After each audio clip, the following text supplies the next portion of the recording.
इस छोटे डॉल्फिन को समुद्र की गहराई में रोशनी दिखाई देता है, लेकिन उसके पास जाने पे पता चलता है कि ये तो एक विशाल ऑक्टोपस है। वो स्नोबॉल को पकड़ लेता है और परेशान करने लगता है। स्नोबॉल मदद मांगने के लिए चिल्लाने लगता है, तभी उसकी आवाज से स्नोबॉल की माँ वहाँ आ जाती है, जिसे देख ऑक्टोपस भागकर छुप जाता है। मगर जब ये दोनों वहाँ से जाने लगते हैं तो वो ऑक्टोपस ऊपर टंगे पाइपों को उनके ऊपर गिरा देता है। दोनों उससे बचने की काफी कोशिश करते हैं, लेकिन फिर भी स्नोबॉल की माँ उस पाइप में फंस जाती है। वो अपनी परवाह किए बिना स्नोबॉल को पानी के ऊपर जाने को कहती है ताकि वो सांस ले सके। स्नोबॉल ऊपर जाने लगता है, लेकिन उसके सामने वही ऑक्टोपस आ जाता है और उसे फिर से परेशान करने लगता है। लेकिन तभी ऑक्टोपस के ऊपर एक जहाज क्रैश हो जाता है, जिससे ऑक्टोपस उसी जहाज के नीचे दब जाता है और उसी के झटके से वो पाइप भी सरक जाती है, जिसकी वजह से स्नोबॉल की माँ की जान बच जाती है। स्नोबॉल वहाँ आता है, जिसके साथ एक इंसानी बच्चा होता है। यहाँ हमें पता चलता है कि स्नोबॉल उस बच्चे को उसी जहाज के मलबे से लाया है। बच्चे को देखकर स्नोबॉल की माँ को पता चलता है कि उसे ऑक्सीजन की जरूरत है, इसलिए वो तुरंत बच्चे को लेकर पानी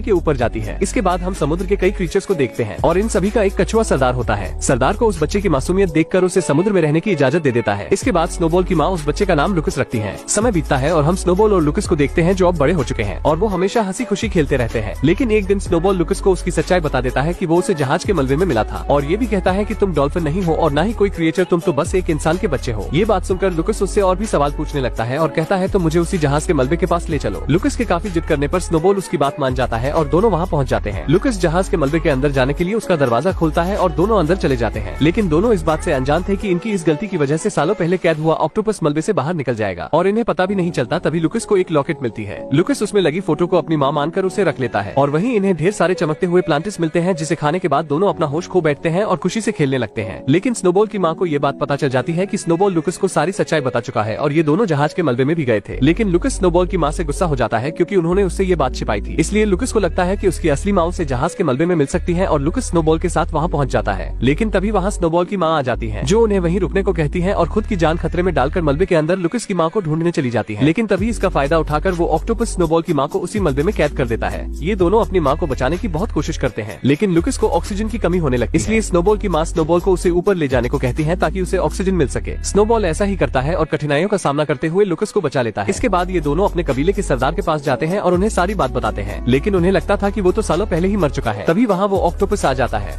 और सभी को बताता है कि मैं पहले से